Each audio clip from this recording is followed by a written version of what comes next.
10-week bump date for baby E.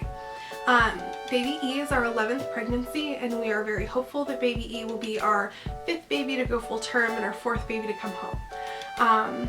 We have 3 boys, and we had a daughter who passed away at birth, and that is pretty much, yeah, the gist of it.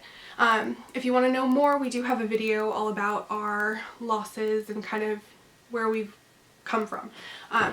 It's a little long, but that's pretty much all you kind of need to know where we're at.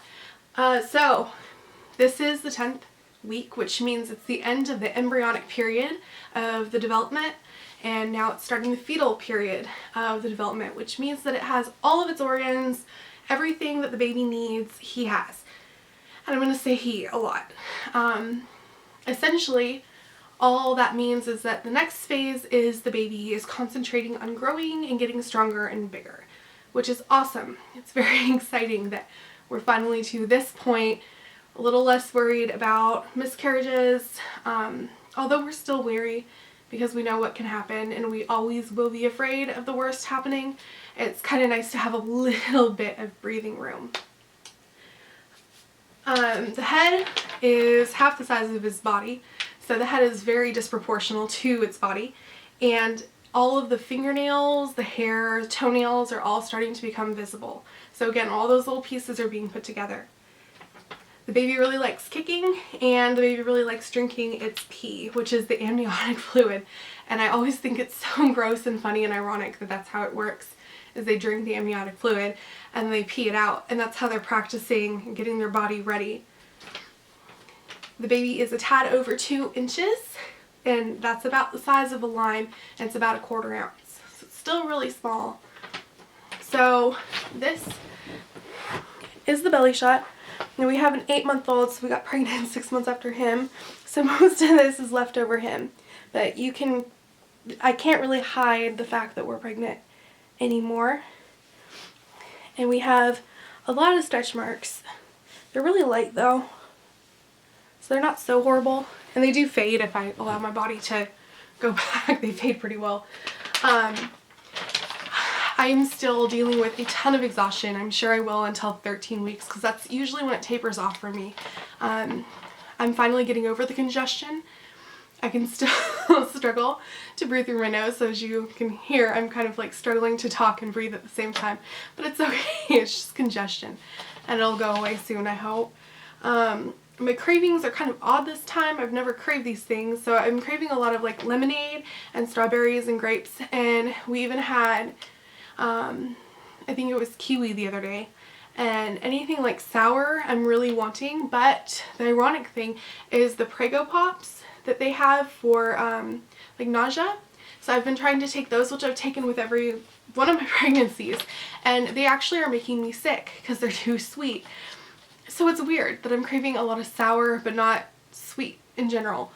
I'm also craving things like sharp cheddar and crackers and peanut butter. I don't really like meat right now, and it's kind of a weird situation. I'm eating a lot of peanut butter and cheese. My next appointment is in 2 weeks, and in 2 weeks they'll schedule the final dating ultrasound, which is at 13 weeks, and then they'll also do some genetic looking, like just to make sure. And then they file a report and do a blood test, which will actually give us kind of a heads up if there's anything going on. And we do that just so that we can prepare ourselves. We've never had genetic testing come back wrong or anything for us to worry about, so I don't assume that that will happen, but it's just one of those things that because we lost our daughter at full term, we kind of just want to know what's going on with the baby so we can attach ourselves to it properly. So 5 weeks until the gender ultrasound, I'm super bummed. So we have this ultrasound place in Virginia Beach that we usually go to, and we went to for Sophia and we went to for Dexter, and they usually give you a CD with like the entire thing, which was amazing because if you can just imagine, when our daughter passed away, that was the only thing we had of her alive.